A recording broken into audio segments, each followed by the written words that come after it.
Et si on n'y allait pas? Non mais franchement, si on n'y allait pas à cette Coupe du Monde? Je le sens pas. Je me suis réveillé ce matin avec une notification: Adrien Truffert appelé en équipe de France. J'ai cru un mauvais rêve, je me suis senti mal. Ma cheville immobilisée suite à une sale entorse, ouais je crois encore que je sais jouer au foot. Le froid hivernal qui arrive bien trop tôt et maintenant ça. J'ai rien contre Adrien Truffert, il fera certainement une carrière honorable, mais on parle de l'équipe de France, bordel.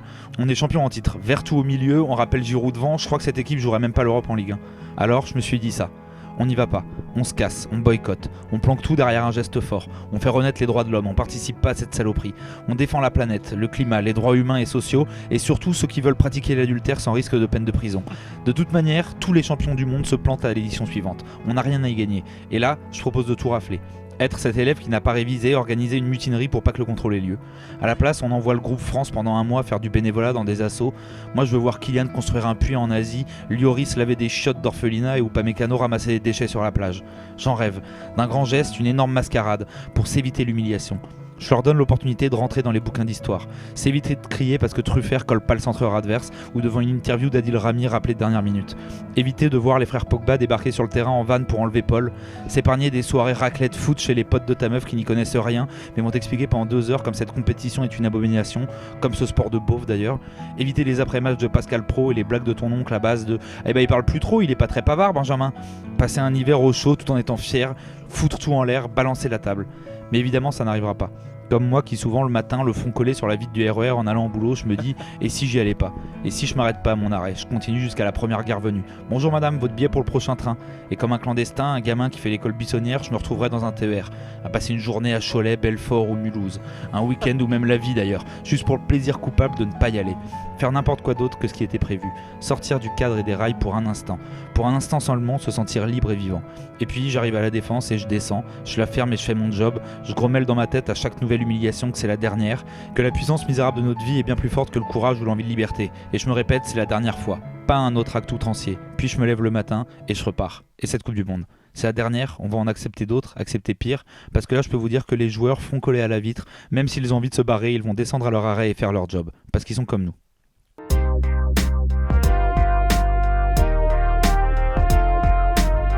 Bienvenue à tous pour ce nouvel épisode de Poteau Carré. Contrairement à Dédé, j'ai la chance d'avoir tous mes cadres en excellente santé, pas d'appel de dernière minute, donc salut Bilal. Je couche l'équipe type sur le papier ce soir, laissez-moi vous présenter ma formation. En récupérateur, un infatigable bulldog bourguignon, c'est comme un bœuf mais en chien. Parfait à la récupération, encyclopédie intarissable de notre sport et amateur de Marco Verratti et Yann Lachuer devant l'éternel. Monsieur Flo, comment il va ? Écoute, ça va très bien, je me demande si j'ai pas plus kiffé Yann Lachuer que Marco Verratti. Oui, c'est peut-être, mais là t'en rajoutes. Juste devant lui, je vous ai mis un numéro 10 élégant qui est un vrai mix de tous les grands de ce poste. L'IMC de Payet, le niveau d'anglais de Fekir, l'hygiène de vie de Georges Best et la patience de Cantona. Comment il va, le grand dérouga d'Orval ? Bah écoute, très content de signer mon retour. Surtout avec le petit coup de karma que tu as pris depuis que tu as essayé de me clasher dans la dernière émission de Poteau Carré. On parle évidemment de la cheville, mais on parle surtout de cette insulte, de cette nouvelle appellation sur Twitter, le Nagui de Poteau Carré, comme on t'a surnommé dans nos mentions Twitter. Mais c'est un faux karma, je t'ai même pas clashé, j'ai dit que tu me cassais les couilles. Ce qui est vrai, tu me casses les couilles, c'est pas un clash.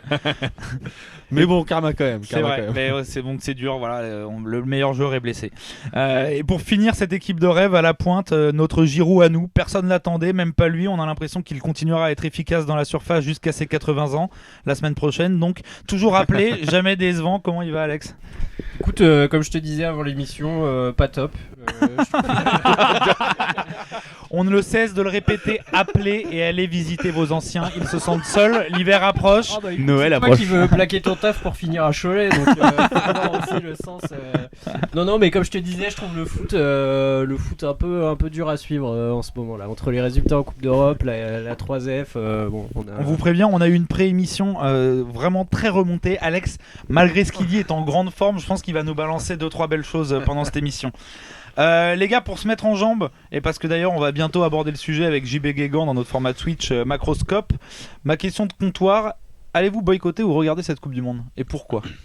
Je me doute de votre réponse, c'est le pourquoi qui m'intéresse. Alors du coup, on répond en tant que spectateur ou en tant que média en tant que spectateur, tout au calme. En tant que spectateur, oui, je vais la regarder parce que je pense que c'est important. D'accord. Et voilà. Vraiment, donc Poteau Carré, une émission avec des arguments Non, mais de en fait, fond. c'est- en fait, Mais c'est- des études étaient- en fait, Non, c'est- la vraie question, en gros, c'est vous allez pas la boycotter. Est-ce que le boycott vous semble inutile, quoi? Le boycott a souvent été quelque chose d'assez inutile et c'est justement ça dont on va parler avec JB dans les. dans Donc la toi, ça prochaine t'a émission. jamais titillé l'esprit de te dire, tiens, peut-être que je pourrais par principe la boycotter. Le problème, c'est que nous, on va la regarder en tant que média, je pense plutôt qu'en tant que spectateur, parce qu'a priori, l'équipe de France va être éliminée au bout de 3 matchs. donc c'est pas la même. C'est pas la Oui, même c'est pas la même approche. approche. Et toi, Flo, en tant que spectateur, Donc question tu- complètement con, Julien. Je suis désolé. Ouais, bah, c'est une question de C'est pour ça que comptoir. ma Hein. réponse était nulle. Et moi, je suis passé souvent acheter des clopes au comptoir, ça s'interroge. Hein. Dédé, il parle souvent de la situation géopolitique et du boycott. Hein. Sous un paquet de Marlboro. Ouais, et puis moi, Ça. je suis là avec ma béquille à côté à dire, ah, t'as raison, remets-moi un rouge. Il est 10h30 du mat, la situation est délétère en ce moment. Ça va vraiment pas très bien son taf, Non, son ça nouveau va taf. bien, ça va bien. Écoute, évidemment, comme Val, d'un point de vue média, évidemment qu'on va la traiter. D'un point de vue, en fait, je me pose la question, notamment depuis ce qui se passe à la FFF, parce que si tu veux, c'est la cerise sur le gâteau. C'est-à-dire qu'il y a quand même l'énorme gâteau écologie, droits de l'homme, et il y a ce gâteau, il y a cette petite cerise de FFF qui part en couille complet, et je n'ai absolument pas envie de voir. C'est vrai qu'ils avaient Des coché gens- toutes les cases, ils avaient pas encore coché la case Oui, oui. toucher des gamins. Et Ça, ouais, hop là, ouais. on la rajoute. Aussi avec ça en plus, mais non, c'est catastrophique, il y a rien qui va. En plus, bon, vous le savez, je suis pas un immense amoureux du foot de sélection, voire pas du tout. Et Ouais, donc je vais y aller un peu à reculons, quoi. Je vais y aller à reculons. Et en fait, je me suis pris au jeu. Enfin, la semaine dernière, je calais mon agenda parce que je bosse sur des concerts, donc j'ai un agenda chargé. Et je regardais, tiens, quand tombent les matchs, et je me les mettais dans mon calendrier. Et en les mettant, je me disais, mais est-ce que ça m'intéresse vraiment de regarder cette Coupe du Monde? Et je n'arrive toujours pas à savoir si je vais Ouais, la donc regarder. toi, si j'ai envie de la si regarder. 11e art était pas là, potentiellement, tu Ouais, serais passé à potentiellement, côté, ouais. Mais c'est vraiment en fait le truc qui aurait déclenché, c'est toute la question de ce qui se passe au Qatar, mais c'est le côté FFF où je n'ai absolument pas envie de supporter cette équipe, ces joueurs et cette fédération. Après, il est capable de venir aux émissions sans regarder les matchs. Hein. Ouais, bon, il a- c'est ce que je fais depuis le début de toute façon. Comme leur boulot, sinon De toute on en façon, met de 5 base, sur un écran et puis ça ira très bien. de toute façon, il aime pas le foot de base, donc il Non, sait même mais pas non. ce qu'il fout là.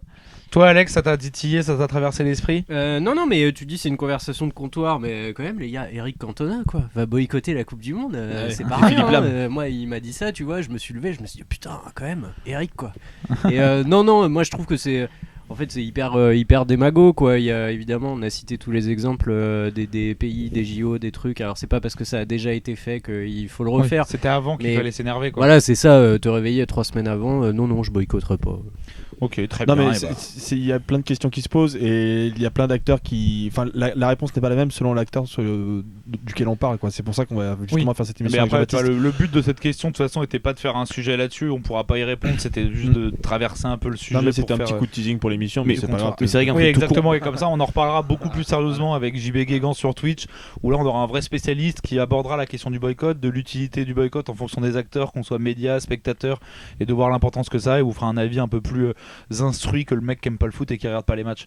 Mais c'est vrai qu'un truc tout con, moi je me suis aussi posé la question en fait de si je boycottais vraiment et que je ne regardais pas cette Coupe du Monde à 90% pour les raisons de ce qui se passe au Qatar, j'avais une forme quand même d'incohérence avec le club que je supporte.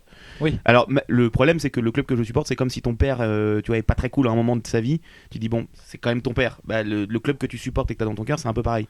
Il y a un côté membre de la famille, tu peux pas, Ouais, on peut pas.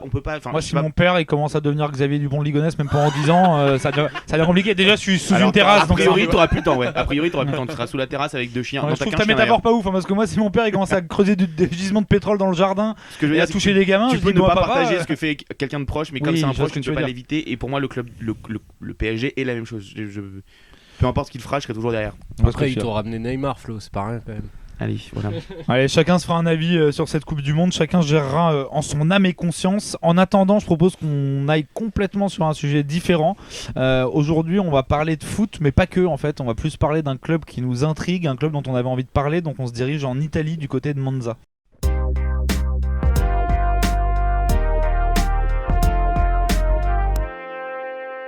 Pour ce sujet, on prend la bagnole, on va en Italie, on vous emmène par ce temps froid en Lombardie, prendre un peu le soleil. Bienvenue à Monza. Longtemps connue pour son circuit automobile, cette ville de 120 000 habitants est apparue sur la carte du foot italien grâce à sa reprise par deux tontons increvables du foot italien, Berlusconi et Galliani. L'historique duo du Milan AC s'est reformé pour mettre sur pied un projet ambitieux avec l'AC Monza. Aussi sulfureux, polémique et disons-le, ces deux mecs sont de belles saloperies.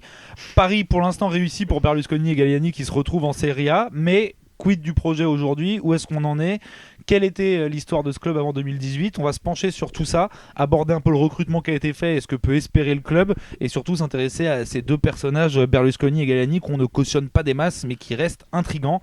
Et on y va tout de suite avec un petit peu l'histoire du club. Est-ce que quelqu'un peut me dire, parce que moi Monza j'en ai jamais entendu parler avant 2018 hein. Bah moi non plus, je sais pas vous les gars. Bah non, mais comme tous les débuts d'émission, tu vas monopoliser la parole pendant 10 minutes, donc on te laisse aller. Ah c'est pas aujourd'hui qu'on parle de la JOCR. Monza, petite ville de Bourgogne. Juste à côté de Chablis. Non, franchement, il y a des clubs, des fois on se dit, il n'y a pas une histoire folle. Là, il n'y a quasiment pas d'histoire du tout, ce club, faut pas se mentir. Tu le disais, la ville, elle est 10 fois plus connue pour le volley, mais parce qu'il y a des très bonnes équipes de volley à Monza, mais surtout pour le mythique. Féminine et masculine. Et surtout pour probablement un des 2-3 plus mythiques circuits de F1 au monde, le temple de la vitesse à Monza. Et au final, tu te retrouves avec un club de foot dans cette ville qui, on peut se dire au premier abord, n'est pas une ville de foot. Et pourtant, il y a ce club qui a été fondé en 1912, donc c'est un club qui reste assez vieux, même s'il n'a pas une histoire assez incroyable. C'est évidemment cette année sa première saison en Serie A, donc ça vous place le peu d'histoire d'un club. Je crois que son palmarès, c'est juste 5 championnats de Série C, donc de 3ème division italienne. Oui, donc ils ont végété entre la série C et la série B, quoi. Ils ont un peu même de série D, donc c'est pas un club assez dingue. Par contre, comme énormément de clubs italiens, en fait, il a énormément changé de nom. Beaucoup de faillites, beaucoup de changements à sa direction. Le dernier majeur, c'est en 2015. Le tribunal de Monza déclare la faillite officielle de l'AC Monza Brianza 1912, donc qui était le nom du club alors. Club né quelques années plus tôt des cendres du Calcio Monza. Donc en fait, toutes les années, il y a ce problème. Et le club, il est repris en 2015 donc par Nicola Colombo, qui est celui qui va vendre ensuite à Berlusconi le club, et il va commencer un petit peu à assainir le club. Il va déjà changer de nom parce que comme il y a une faillite, il est un peu obligé, comme on l'a vu à Strasbourg ces dernières années. Donc le club va s'appeler le SSD Monza 1912. Et en fait, pour faire une sorte de synthèse qui est assez incroyable, c'était de se dire que un club comme Monza, je sais pas toi Jules, tu as voyagé en Italie cet été, oui. Quasiment tous les clubs de plus de 50 000 habitants, toutes les villes ont un club qui a été à un moment en Serie A, oui. Notamment dans le nord de l'Italie. Et pour même Sienne, c'est moins de 50 000 habitants, ils ont un club en Serie A. Enfin, ouais, tous les clubs ont toutes les villes ont des gros clubs. Et là, pour le coup, c'était pas le cas. Monza a jamais dépassé la Série B, la Série C, alors que c'est quand même une ville de 120 000 habitants. C'est ce que je veux dire, moi quand je me suis intéressé au sujet, j'étais étonné. Je pensais que Monza c'était presque un bled en fait, et 120 000 habitants, on est sur de la bonne bourgade.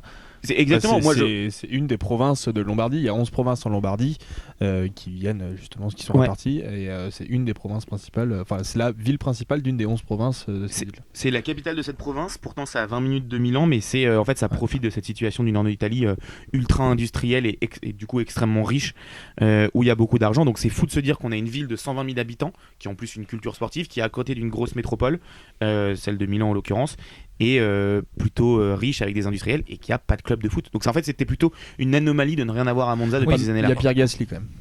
Il y a Pierre Gasly. Voilà. Mais donc là ça sort, donc qui est pas maladroit. Le club il sort quand même un petit peu de nulle part. Est-ce qu'on sait pourquoi en 2018 Berlusconi et Galliani ils s'intéressent à ce club qui est en série C, je crois à l'époque?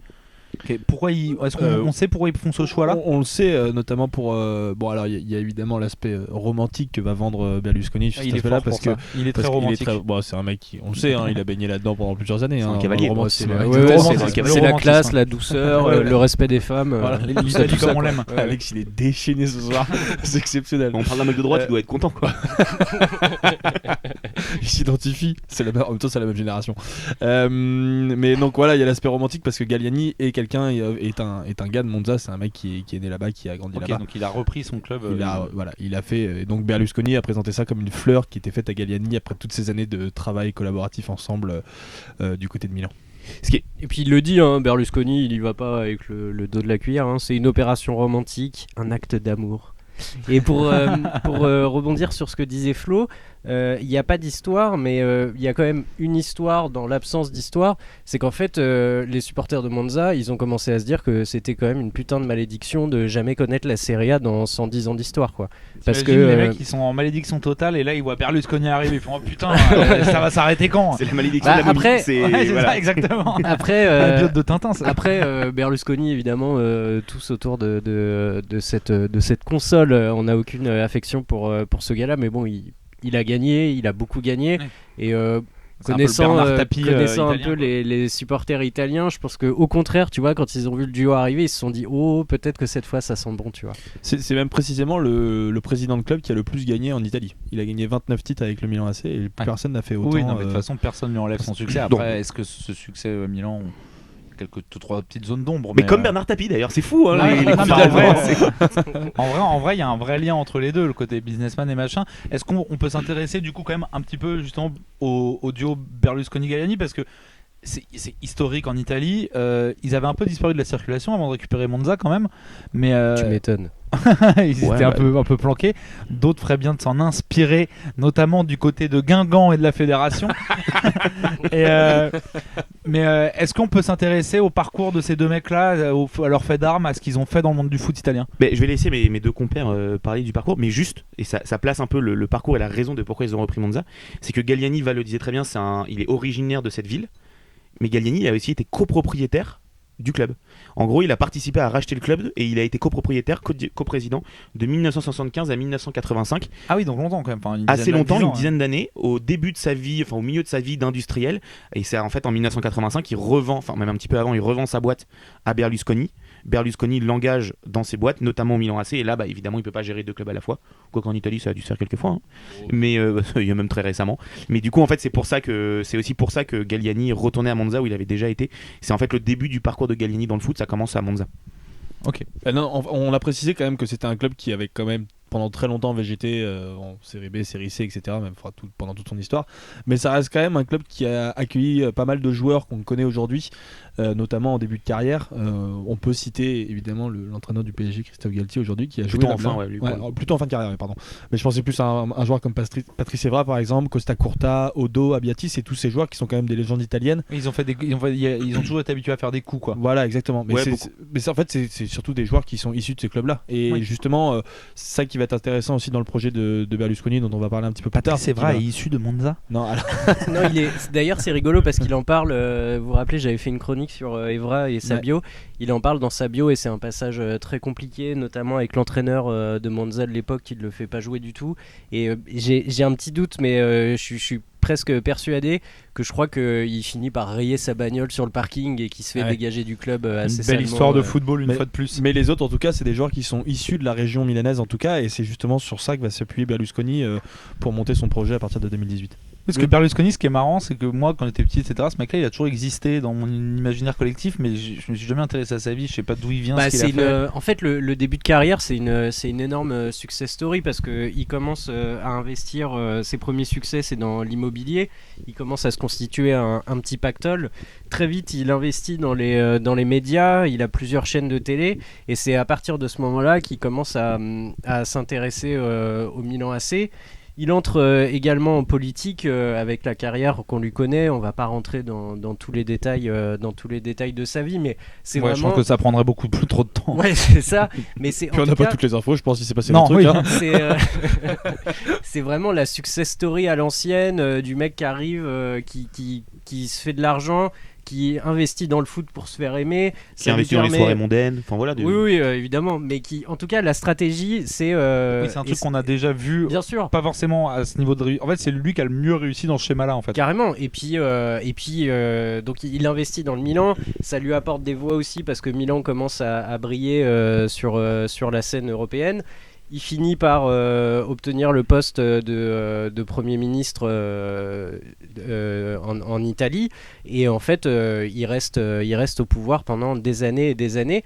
Et ce qui est quand même à mettre à son fait, c'est que le Milan qu'il a construit, et notamment le Milan qu'il a construit avec Arrigo Sacchi, et peut-être et plus tard avec Ancelotti, et peut-être une des équipes de foot les plus incroyables qui nous a été donné de voir. En tout cas, je parle pour moi parce qu'évidemment j'étais au stade. Je bois tes paroles, Alex, tout à l'heure, c'est dingue. Et ça Ça t'a évité une crise de la quarantaine, ce Milan-là. Ah bah bien sûr.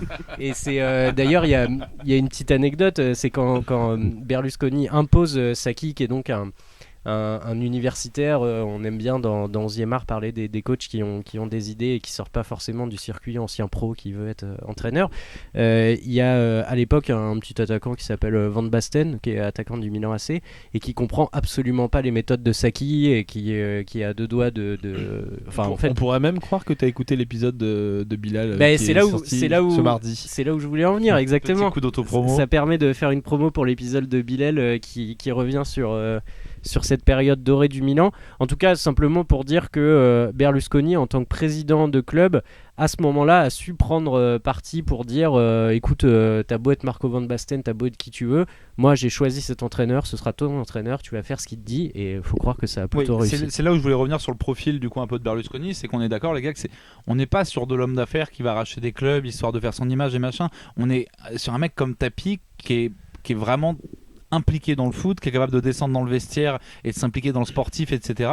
Bah, qui impose les compos. Ouais, exactement. Donc on est sur un mec qui a une réussite sportive qui est plus approuvée. Et donc là, forcément, quand il arrive à Monza, tout le monde s'attend à ce que ça se passe bien et jusqu'ici ça se passe plutôt bien. Après c'est un mec qui a toujours surfé et qui a toujours très bien compris aussi que le football était un argument politique et éminemment politique, et d'ailleurs c'est un peu aussi pour ça qu'il a racheté Monza, parce qu'on sait qu'il est sorti d'une longue période d'inéligibilité en Italie après les quelques affaires qu'il avait au cul, et il est revenu en 2017 en politique avec le parti animaliste. Alors ça c'est sorti un peu de nulle part. Il est pas resté longtemps. Il est quand même pas resté très très longtemps. Non mais voilà, mais c'est pas si étonnant, hein, il a passé sa vie à bouffer des shots. Ouais, on la coupera. Je pensais qu'il allait... Pourquoi on coupe toujours? Je pensais qu'il allait passer plutôt sur le parti cavalier, tu vois, c'est normal, il aime les animaux. Jamais. Je suis allé tout droit. Jamais elle sera coupée celle-là, hein, tu sais. Mais donc voilà, il arrive avec le parti animaliste en 2017 et ça concorde aussi avec le rachat de Monza, parce que il sait que c'est...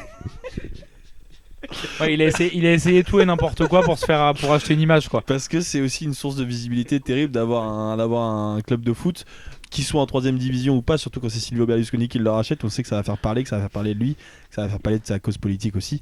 Donc voilà, c'est quelqu'un qui sait après, aussi très bien manier. Ce que je veux dire, c'est que ça, je suis d'accord avec toi, mais il y en a plein qui ont essayé et ça n'a pas marché. C'est-à-dire que lui, il arrive à allier ça à la réussite sportive. Parce que c'est un vrai passionné aussi. Je pense que puis, c'est vraiment qu'il aime vraiment. En plus, moi, ce qui est marrant, c'est que quand il rachète Monza, je me rappelle me dire, c'est une curiosité, c'est intéressant, ça va mettre un coup de projecteur sur un petit club de série C, mais ça va s'arrêter là.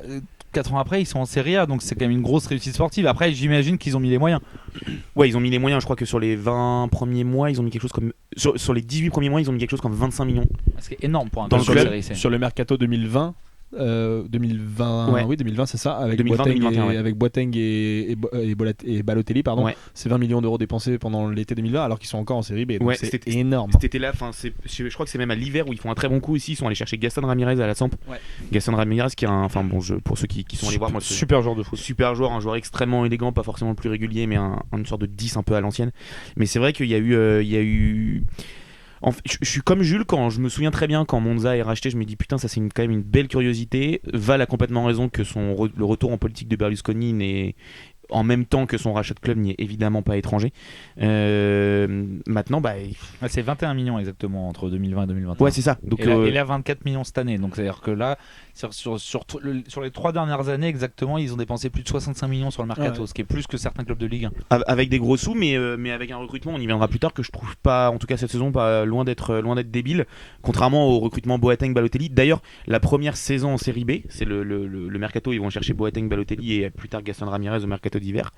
Ils comprennent assez vite que cette politique de star les mène quasiment à la montée, ils perdent en barrage d'accession, et là ils se disent en fait c'est pas ça la bonne voie. On va prendre des joueurs plutôt confirmés de série B, et là ils vont chercher le meilleur buteur du championnat croate, le meilleur buteur du championnat polonais, et Dio qui a actuellement quitté le club, qui est prêté, mais qui était à l'époque le meilleur buteur de série B. Donc il y a vraiment une sorte de bon, ok, on a mis un coup de projecteur. En fait, je pense que le recrutement de Balotelli et Boateng a aussi mis de Kevin Prince Boateng a mis un gros coup de projecteur. Ouais, il a fait un schéma assez classique. Voilà. En fait, je mets de la lumière et après je consolide. Mais derrière, il y a une vraie construction d'effectifs. Je sais pas si on le doit beaucoup au président, parce que je sais pas si vous avez vu qui est le président du club. Ouais, c'est son frère. C'est son frère, ouais, Paolo. Voilà, on n'est jamais mieux servi. Moi, il y a un truc qui m'intéressait, je me suis toujours demandé ça, même quand à l'époque de Milan, peut-être que vous avez la réponse et vous allez pouvoir éclairer ma lanterne. C'est quoi exactement le rôle de Galliani dans ce duo-là ? Est-ce que c'est un épouvantail que secoue Berlusconi ou est-ce qu'il a un vrai rôle exécutif ? Non, là où apporte Galliani, c'est que je pense pas qu'aujourd'hui, et c'est pas lui qui va faire les transferts, qui va dire il faut recruter tel joueur. En fait, lui, il a surtout un carnet d'adresses qui est incroyable. Il a une sorte de stature aussi où un joueur, quand il débarque en Serie A et qu'il a une proposition de Monza, il se dit franchement, surtout l'Italie, on connaît un peu le côté nostalgie dans le football. Bah, mine de rien, Berlusconi et Galliani, ils se sont pas beaucoup trompés, et on va en parler plus tard, mais François Modesto, qui est l'actuel, pas vraiment directeur sportif, mais directeur du recrutement, il dit mais moi c'est une formation en accéléré que je n'aurais jamais pu espérer d'être aux côtés de Galliani.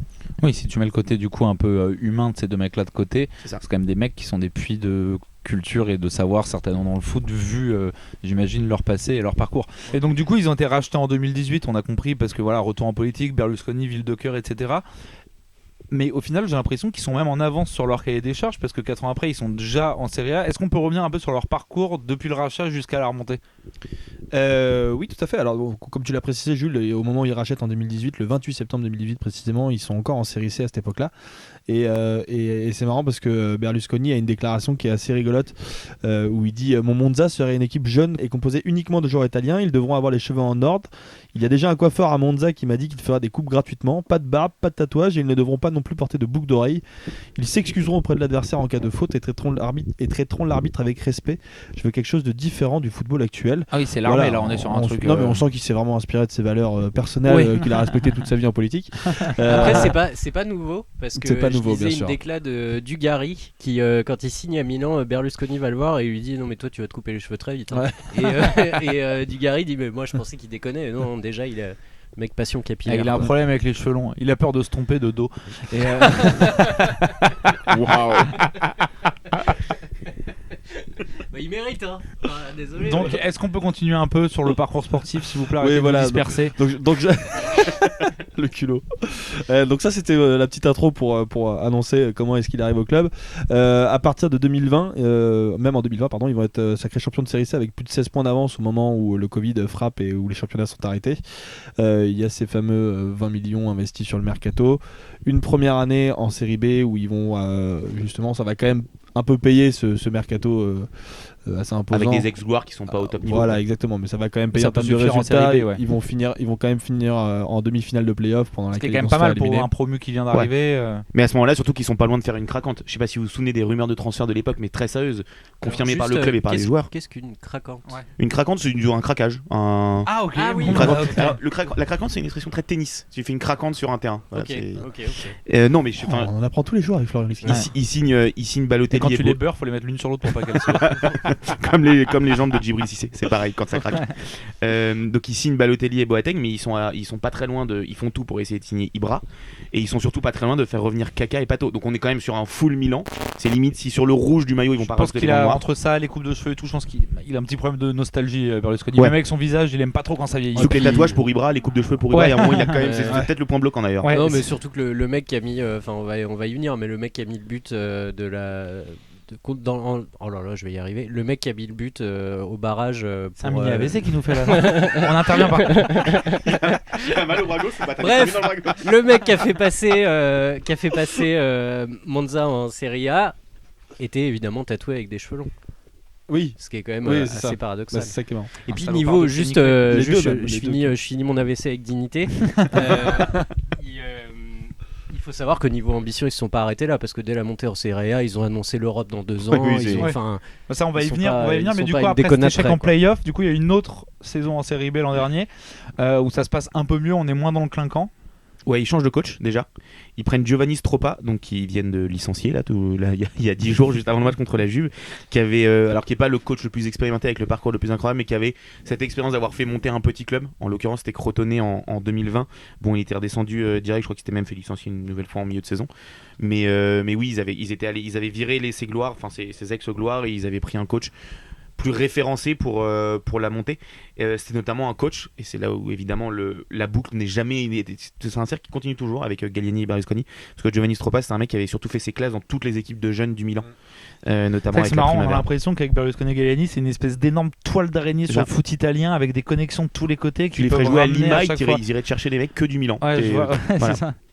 une sorte de secte. Ouais, un peu. Et donc avec le fameux Stropa, il remonte en Serie A donc cette année. Ouais, ils font une très très belle saison et c'est là où je vous disais ce recrutement qui est assez malin où ils vont chercher Christian Gitscher, je sais pas si qui est meilleur buteur du championnat polonais à ce moment-là, c'est lui qui met je crois le but de la montée. C'est le fameux joueur tatoué non pas Alex. En barrage, ils vont recruter Mirko Maric, bien plus allé sur les Balkans je trouve, qui est le meilleur buteur croate et donc il y a Dio qui vont chercher qui est à l'époque le meilleur buteur de Série B. Donc il y a une sorte de recrutement intelligent. Ce qui est aussi très intéressant, c'est qu'à partir de ce moment-là, ils réalisent l'objectif de pouvoir monter en Série A et on va pas uniquement investir sur les joueurs et sur un recrutement malin, on va pas uniquement investir sur les coachs, on va aussi investir dans les structures du club parce que c'est un tout petit club. Donc ils vont commencer à rénover le stade parce qu'il faut savoir qu'en Donc ça c'était cet été ou pendant la saison de Série B? Ça a commencé en Série B. Ok, la rénovation ils prévoyaient déjà de remonter en Série A et de se dire si on arrive en Série A, il faut qu'on ait une structure solide derrière. Exactement. Il y a le stade Brianteo qui est le stade du club parce que faut savoir que beaucoup de clubs italiens quand ils montent de cette façon-là, en fait, ils jouent plus dans leur stade habituel, ils vont jouer dans une sorte de stade un peu dans une autre ville ou un stade communal un peu dégueulasse. Là, eux, ils vont se dire on reste là, on investit pour faire passer le stade de 10 000 à 16 000 places. Pour l'homologuer, ouais. Ouais, pour l'homologuer, pour aussi faire un stade moderne. Surtout s'ils sont en Europe dans 2 ans, faut faut sortir les grues là. Bon, après, tu me diras quand on voit l'état de l'Artemio Franchi qui est pourtant un stade incroyable à Florence. C'est vrai. Ça peut exact. Et ils ont aussi énormément investi dans le centre de formation et le centre d'entraînement, mais d'un point de vue vraiment structure pour faire en sorte que les joueurs aient un des premiers trucs, par exemple, que Galliani et Berlusconi ont voulu mettre en place, c'est que les joueurs puissent manger sur place. Donc dès la série C, ils ont mis en place des travaux pour que les joueurs aient une cantine, un diététicien et des cuisiniers pour qu'ils mangent sur place et qu'il y ait un contrôle du club sur ces sujets-là. Oui, et puis t'as dit l'agrandissement, mais je suis pas sûr que t'aies dit, mais que toutes les tribunes ont été refaites, les vestiaires ont été refaits aussi, et donc c'est vraiment des infrastructures qui sont vraiment de qualité aujourd'hui. On assiste en fait à la professionnalisation express d'un club, des travaux, des choses qui se font en 10-15 ans, là se font en 2-3 ans. Ouais. Ça a trahi, c'est la fast life Berlusconi quoi. Bon, comme toujours. Bah ouais. Et donc là, ils arrivent en Serie A avec. Mais c'est ce qu'on dit depuis tout à l'heure. C'est faut aussi, bon, il y a ces phrases, etc. Il y a le personnage en tant que tel, mais c'est un vrai passionné de foot et il sait directement, il sait dans quoi investir, il sait où mettre son argent quand on parle de football. La preuve, c'est quand même un projet qui se construit en l'espace de 3 ans et c'est fait de manière assez pertinente quand même. Oui, ça va très vite et ils mettent les moyens. C'était très intéressant. C'est la dernière fois que tu me coupes la parole. Et, le culot. Et à tout moment, je fais un remplacement, tu dégages, il y a Bilal qui arrive. Fais gaffe à tes chevilles du coup. Hein. Et donc du coup, on arrive maintenant à cette saison qui, pour l'instant, après, on peut pas se prononcer trop vite, c'est que le début du championnat, et pour l'instant, ça se passe pas très bien. Ils sont quand même en train de glisser doucement vers une redescente directe en Série B, malgré peut-être avant d'aborder le début de saison, on se dit on va pas passer 5 heures sur le style de jeu de Monza parce que de 1 c'est pas très intéressant. Ils viennent de virer leur coach, il n'y a pas vraiment de style de jeu. On va plutôt peut-être s'intéresser à ce qu'ils ont voulu faire cet été parce qu'il y a quand même eu mine de rien. Moi, quand j'ai regardé un peu les fenêtres mercato, je trouvais que le mercato était assez intéressant, avec un équilibre d'anciens prometteurs, de revanchards. Il y avait un truc. Pour l'instant, la mayonnaise a pas l'air de prendre. Alors c'était avec l'ancien coach là, Stropa, ouais, qui s'est fait dégager. Je crois qu'il a eu le malheur de se faire un tribal dans le bas du dos, ça n'a pas plu à Berlusconi.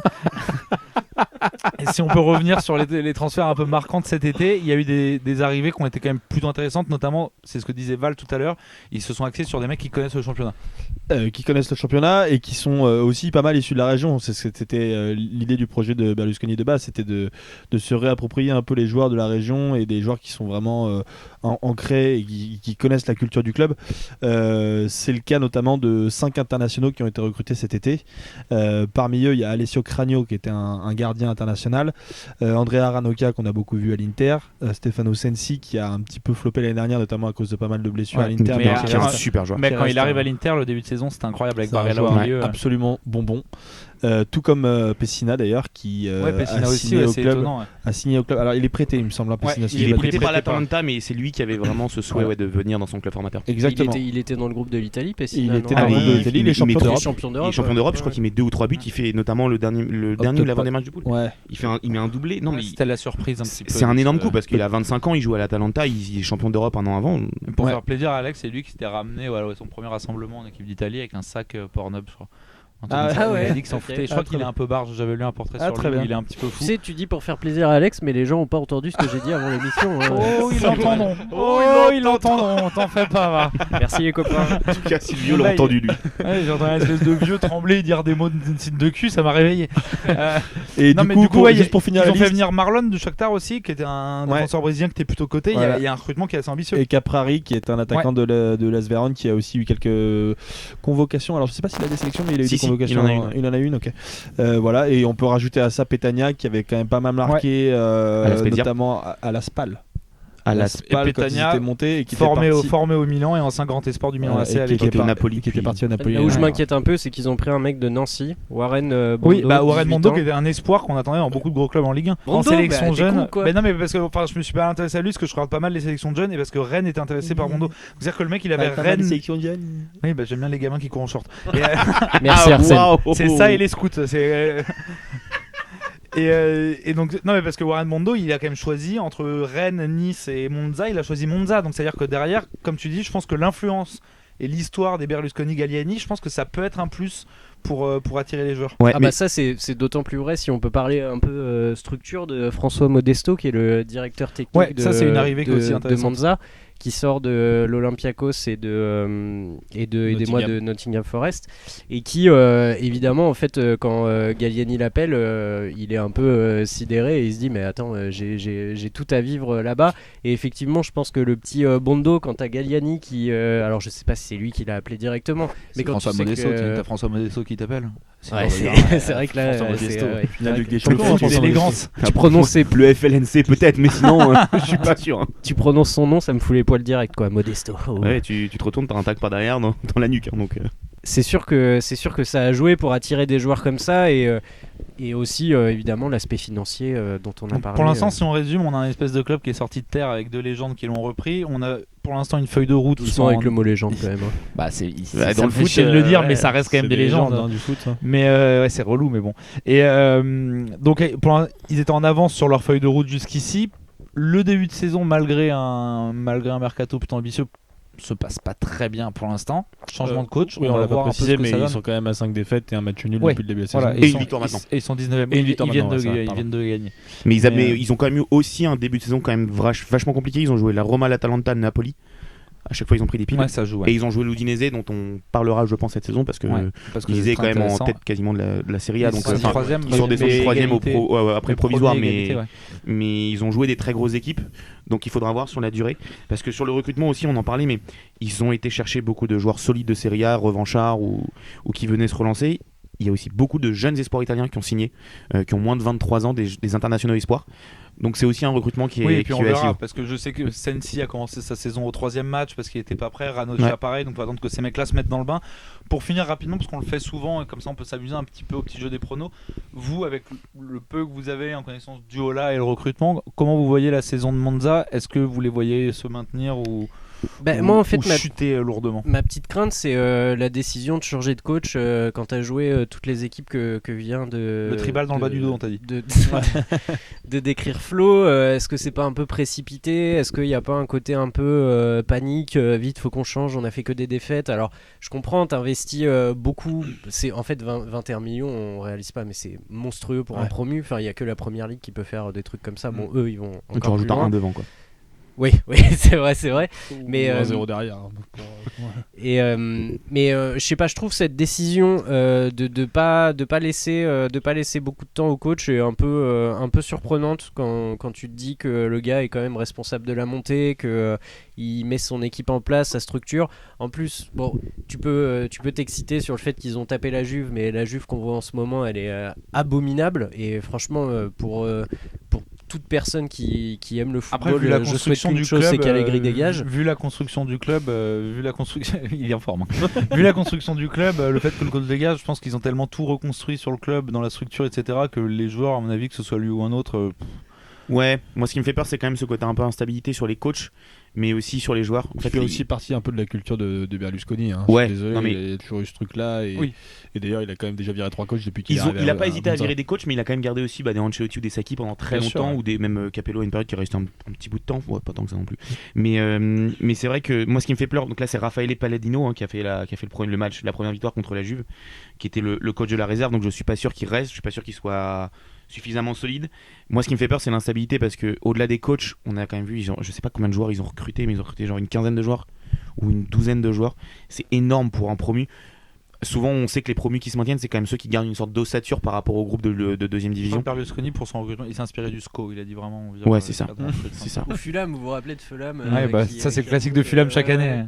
Et là, cette année, ils ont pas trop recruté. En moins fait mousse avec Nottingham cette année. Ouais, Nottingham, ça y ressemble un peu aussi. Et donc, toi, t'es pas très très optimiste pour la saison de Monza? Non, je trouve qu'il y a eu des bons recrutements, mais trop de bons recrutements, et je pense que ça va faire péter la stabilité de l'effectif, quoi. Toi, Val, qu'est-ce que t'en penses? Les gars ont raison, hein, il y a cette instabilité qui questionne sur une potentielle alchimie sur la fin de saison. Après, il y a quand même deux personnes emblématiques qui savent gérer un club, ce qui est quand même un argument, parce qu'il y a quand même pas mal de clubs où c'est pas le cas.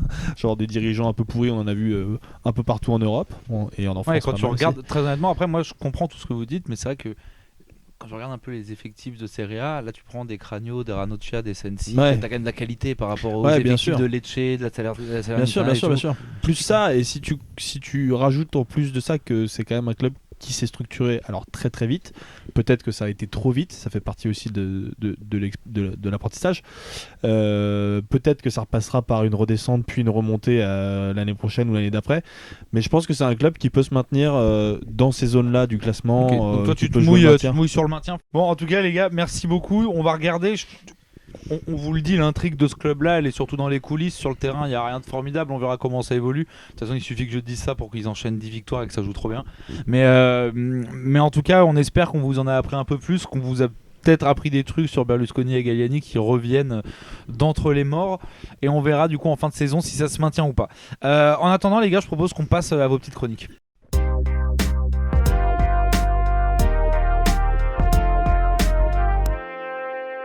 Alors pour vos chroniques, on va commencer par toi, Val. Tu vas nous parler de l'urgence dans laquelle se trouve le football africain aujourd'hui, notamment sa fédération. Et oui Jules, parce qu'entre les histoires de marabouts, d'extorsion de fonds, de règlement de compte à base de cassage de rotules, d'agressions sexuelles, de contrats de sponsoring, etc., je me suis dit que j'allais moi aussi apporter ma pierre à l'édifice en vous parlant d'un sujet tout aussi léger, évidemment la situation du football africain. Alors on va pas passer par 4 chemins, c'est une catastrophe absolue. Pour comprendre un peu comment on en est arrivé là, je vous propose qu'on remonte un petit peu dans le temps jusqu'en 2016. À cette époque, le président de la CAF, la Confédération africaine de football, donc l'équivalent de l'UEFA en Europe, c'était monsieur Issa Hayatou. Issa Hayatou qui était donc président de la CAF depuis 1988 et qui a contribué pendant plusieurs années au développement du football africain, que ce soit d'un point de vue sportif mais aussi économique, puisqu'en 2016 il a réussi à signer un contrat pour les droits télé du football africain de près de 1 milliard de dollars, évidemment avec le groupe Lagardère, j'ai oublié de préciser. Évidemment après ça plusieurs affaires de corruption et de non-respect de certaines lois apparaîtront concernant Hayatou, mais c'est un contrat qui avait pour objectif quand même d'octroyer à la CAF une assise financière solide pour permettre de contribuer au développement du football africain. Le problème, c'est qu'en 2016, un certain Gianni Infantino est élu à la tête de la FIFA, suite notamment au conflit entre Sepp Blatter et Michel Platini, on s'en rappelle tous. Et s'il y a quelque chose que Gianni va bien comprendre, c'est l'importance de la Confédération africaine dans le football mondial. 54 fédérations, soit près d'un quart des fédérations représentées à la FIFA. Autant vous dire que si vous voulez gagner une élection ou une réélection, ou encore mieux une réélection, puisque je vous rappelle que la prochaine est dans 6 mois, il vaut mieux avoir nos amis africains sous le coude. A tel point qu'au moment où Issa Hayatou se présente pour briguer un 8e mandat en 2017, Gianni décide de lui mettre dans les pattes un illustre inconnu nommé Ahmad Ahmad, pour qui il va évidemment faire campagne indirectement. Alors j'ai pas creusé plus dans le détail comment Gianni avait soutenu Ahmad, mais quand on connaît les façons de procéder du divin chauve, on se doute que certaines valeurs démocratiques ont été mises de côté. Ce qu'il faut bien comprendre dans cette histoire, c'est que Ahmad ici n'est littéralement qu'un pantin à la botte de Gianni. C'est un homme qui avait été choisi par Gianni lui-même parce qu'il savait que le comité d'éthique de la FIFA avait suffisamment de preuves d'implication de Ahmad dans des affaires bizarres et qui pourrait s'en servir à n'importe quel moment. Donc autant vous dire que c'est ce qu'on appelle infusible, et c'est d'ailleurs ce qui va se passer en novembre 2020 parce que Ahmad va être accusé par la commission d'éthique de la FIFA de plusieurs affaires dont je ne rentrerai pas dans le détail avant d'être remplacé par Motsepe.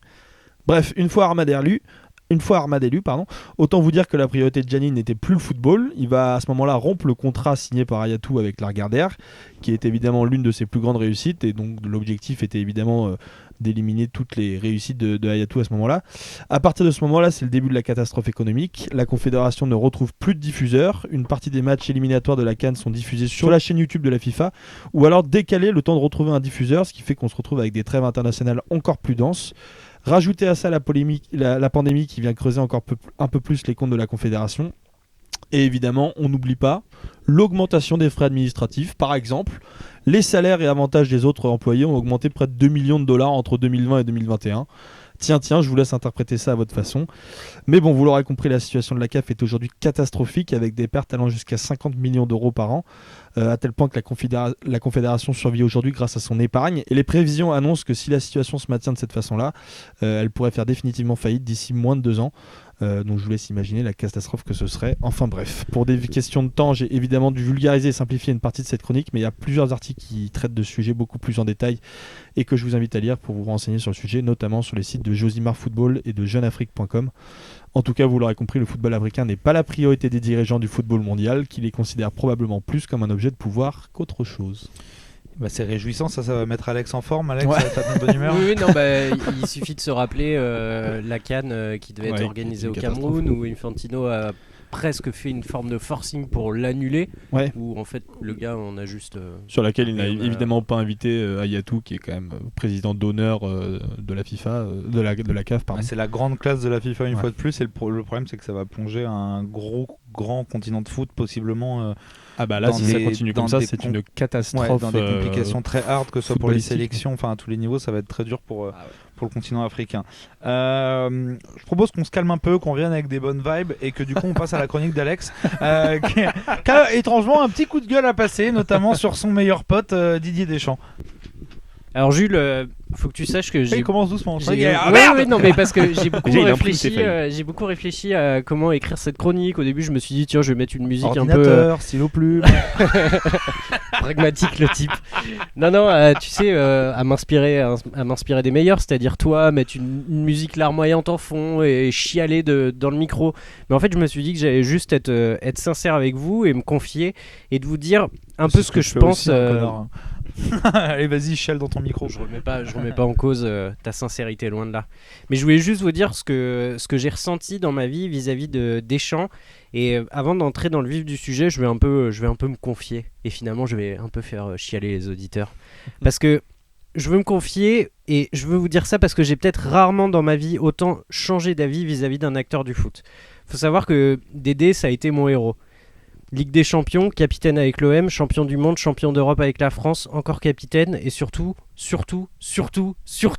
le titre avec l'OM après 17 ans d'attente. J'avais jamais ressenti ça. Jamais. Enfin, en fait, je souhaite à tout le monde et en particulier à toi, Jules, sans remuer le Tu couteau. vas me lâcher, Mais- putain. Non, mais je veux que vraiment, parce que je commence aussi à m'attacher à toi, tu vois, après toutes ces années, alors que les débuts étaient un peu difficiles, on va pas se mentir. Je te souhaite un Il est jour. en déambulateur libre, papy. Je te souhaite un jour de ressentir cette sérénité, ce bien-être absolu d'être champion de France quand t'as poireauté aussi longtemps. Et ça, en fait, ce jour-là, c'est comme si j'avais signé un pacte avec Deschamps en disant putain mais mec, toute ma vie je vais te respecter. Mais en fait, à l'époque, j'avais pas vraiment le même regard sur le football. J'étais supporter, je suis encore supporter, mais j'étais consommateur de mon club. Un peu bas du front, on va pas se mentir. Bon, ça vous me direz, ça a peut-être pas changé. Mais en tout cas, j'ai commencé à lire. J'ai commencé à entendre parler de son passage à la Juve et des accusations de dopage qui pèsent sur lui, de sa présence sur le Fosséa, un bateau magnifique avec Bernès et Tapi dans l'affaire VAOM dont Flo vous parlera sûrement avec délectation, de l'affaire Benzema qu'on a tous subi et qu'il a mis de côté pendant des années pour le rappeler à quelques jours du mondial avec une communication incompréhensible.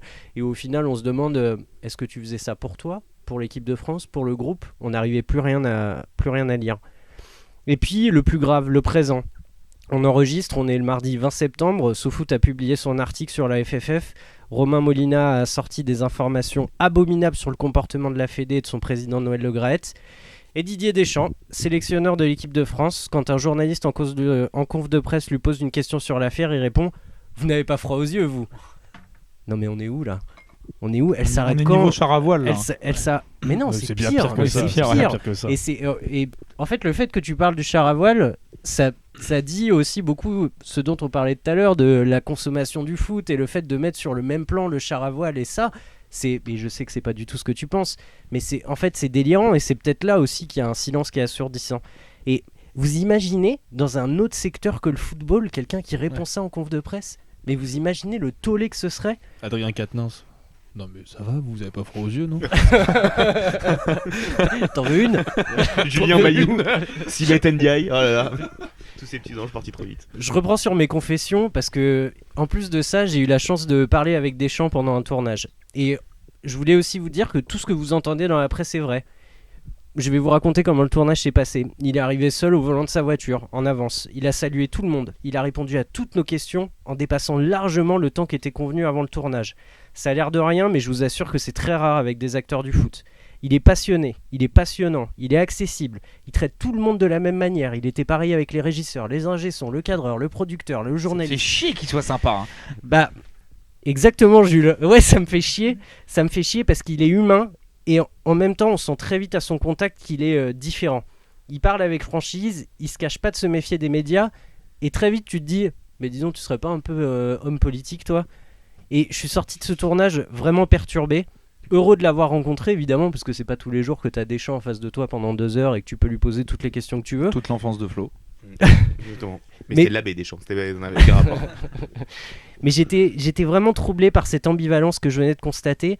Pourquoi être aussi avenant, aussi disponible et dégager autant de détachement et de mépris vis-à-vis de la presse sans réaliser que c'est nous, suiveurs de l'équipe de France, qui prenons ces réactions en pleine face? C'est nous aussi qui constatons que Deschamps se moque, en tout cas donne l'impression de se moquer fondamentalement de l'affaire. Alors, je me doute que je parle un peu dans le vide, que Deschamps ne changera pas et qu'il va continuer à soutenir son patron comme un bon salarié, mais je demande juste un peu de décence et d'empathie, ne serait-ce que vis-à-vis des victimes d'harcèlement, d'attouchement et de viol, parce que c'est bien de ça qu'il s'agit aujourd'hui. Message reçu. Message reçu. Non, mais c'est vrai que t'as raison, c'est intéressant ton analogie. C'est vrai que Deschamps fait beaucoup penser à un homme politique. Ouais. Et qui gère, il a une gestion de sa communication, etc. en dépit des valeurs humaines de base sur certains trucs. C'est que vraiment l'indécence qu'on a ressentie dans cette conférence de presse, c'est une indécence que j'ai rarement ressentie, ou alors sur certaines réactions politiques et sur des sujets graves, et pas vraiment ailleurs dans le sport. Vous savez, vas-y. Moi, il y a juste un truc, et c'est même pas l'objectif de prendre sa défense sur un quelconque aspect là-dessus, parce que sur la conférence de presse, il est insupportable. Le seul truc, c'est que je pense qu'il est venu pendant cette conférence de presse, et que lui, il avait vraiment une chose, c'était envie de parler de football.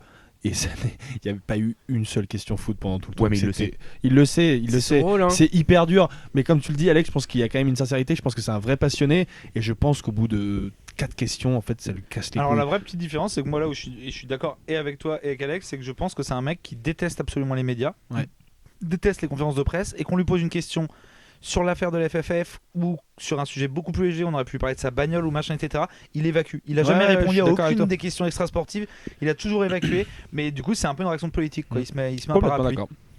Moi, ça m'a fait penser à un truc, sa réaction. J'avais un peu l'impression de voir ça chez un Sarkozy ou un Fillon, au moment des différentes affaires qu'ils ont pu voir. Quelle indignité. Qu'ils ont pu avoir. Vraiment, en fait, c'est ça.